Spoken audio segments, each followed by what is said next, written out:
Bismillahirrahmanirrahim. Assalamualaikum warahmatullahi wabarakatuh. Halo guys, ketemu lagi. Saya Hendra Gamara, mahasiswa jurusan Kimia Reguler Sore angkatan 2017, Fakultas Sains dan Informatika, Universitas Jenderal Ahmad Yani. Kali ini saya akan mempresentasikan alat instrumen lagi. Yang ini spektrofotometri IR. Pengertiannya, spektrofotometri inframerah merupakan suatu metode mengamati interaksi molekul dengan radiasi elektromagnetik yang berada pada daerah panjang gelombang 0,75 sampai 1000 mikrometer. Metode spektroskopi inframerah merupakan suatu metode yang meliputi teknik serapan atau absorpsi, teknik emisi atau emission, dan juga teknik fluoresensi. Penyerapan gelombang elektromagnetik dapat menyebabkan terjadinya eksitasi tingkat energi dalam molekul. Dapat berupa eksitasi elektronik, vibrasi, atau rotasi. Interaksi antara sinar inframerah dengan molekul hanya menyebabkan vibrasi, yaitu bergerak pada tempatnya. Dasar spektrofotometri inframerah digambarkan oleh Hooke, di mana didasarkan atas senyawa yang terdiri dari dua atom. Setiap frekuensi cahaya, termasuk inframerah, mempunyai energi tertentu. Apabila frekuensi cahaya yang dilewatkan diserap oleh senyawa yang diinvestigasi, berarti energi tersebut ditransfer pada senyawa. Besarnya energi yang diserap senyawa akan mempengaruhi kondisi molekul senyawa tersebut.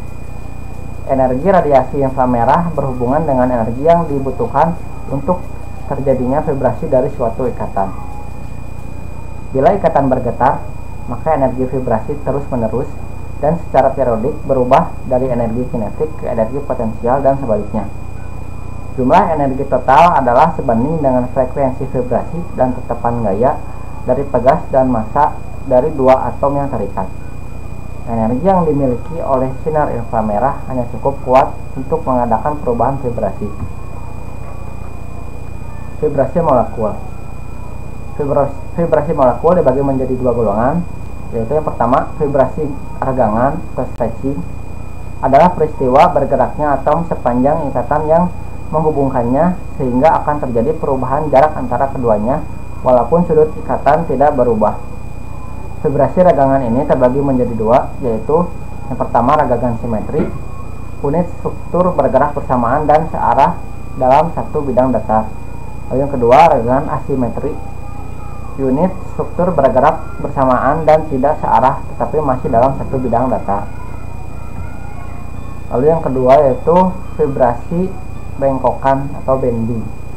Jika sistem tiga atom merupakan bagian dari sebuah molekul yang lebih besar, maka dapat menimbulkan vibrasi bengkokan atau vibrasi deformasi yang mempengaruhi osilasi atom molekul secara keseluruhan.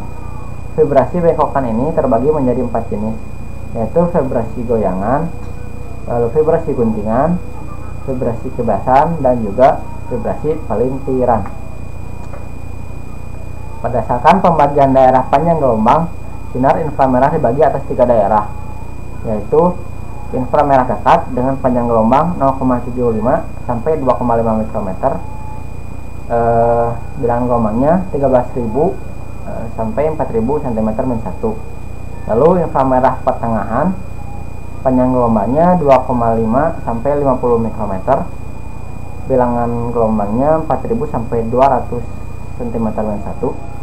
Dan yang terakhir, inframerah jauh, panjang gelombangnya 50 sampai 1000 mikrometer dengan bilangan gelombang 200 sampai 10 cm-1. Sumber sinar inframerah. Pada umumnya, sumber inframerah yang sering dipakai adalah berupa zat pada inert yang dipanaskan dengan listrik hingga mencapai suhu antara 1500 sampai 2000 Kelvin. Akibat pemanasan ini akan dipancarkan sinar inframerah yang kontinu. Jenis-jenis sumber inframerah. Yang pertama, nurse glower, terbuat dari campuran oksida unsur lantanida. Yang kedua, globar, berbentuk batang yang terbuat dari silikon karbida.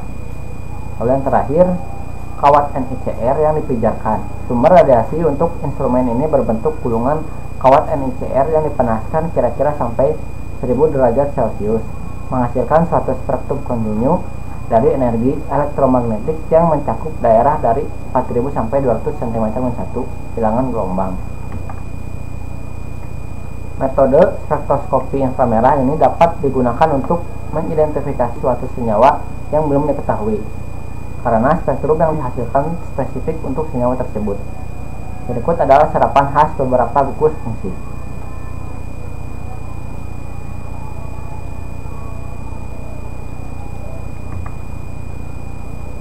Interpretasi spektrum inframerah. Identifikasi setiap absorpsi ikatan yang khas dari setiap gugus fungsi merupakan basis dari interpretasi spektrum inframerah. Tidak ada aturan yang pasti dalam menginterpretasikan spektrum IR, tetapi beberapa syarat harus dipenuhi dalam menginterpretasikan spektrum. Yang pertama, spektrum harus tajam dan jelas serta memiliki intensitas yang tepat. Kedua, spektrum harus berasal dari senyawa yang murni. Yang ketiga, spektrofotometer harus dikalibrasi sehingga akan menghasilkan pita atau serapan pada bilangan gelombang yang tepat. Dan yang terakhir, metode penyiapan sampel harus dinyatakan. Jika digunakan pelarut, maka jenis pelarut, konsentrasi dan tebal sel harus diketahui. Prinsip kerja dari spektrofotometri UV.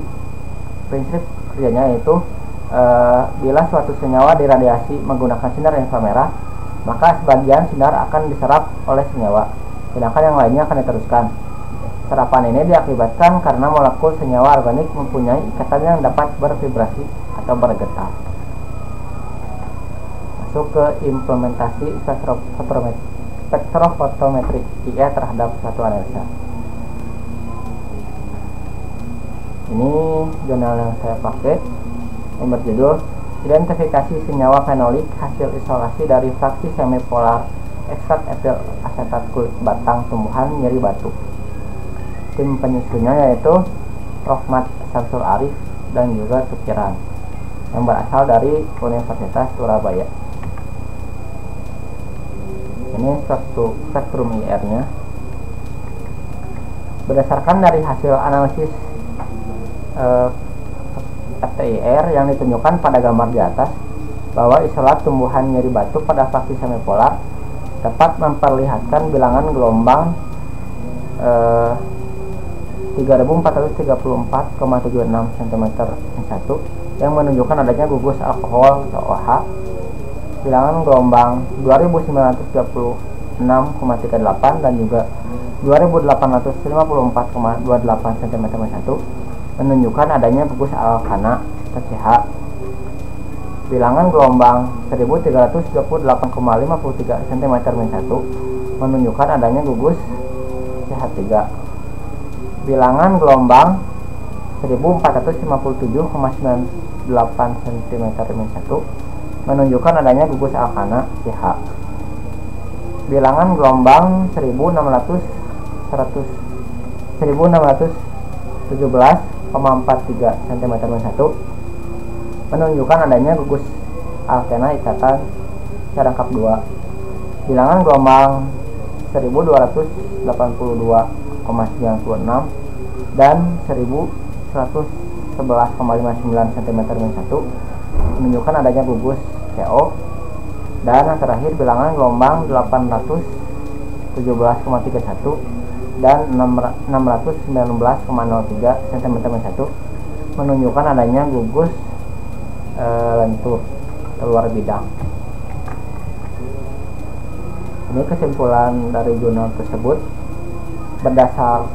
Berdasarkan hasil isolasi ekstrak etil asetat kulit fraksi semipolar kulit batang tumbuhan nyeri batu menggunakan instrumen spektrofotometer UV, IR dan juga GCMS, menunjukkan bahwa senyawa hasil isolasi adalah 2-metoksi 4-1-propenil fenol yang memiliki rumus molekul C10H12O2. Ini pustaka yang saya gunakan.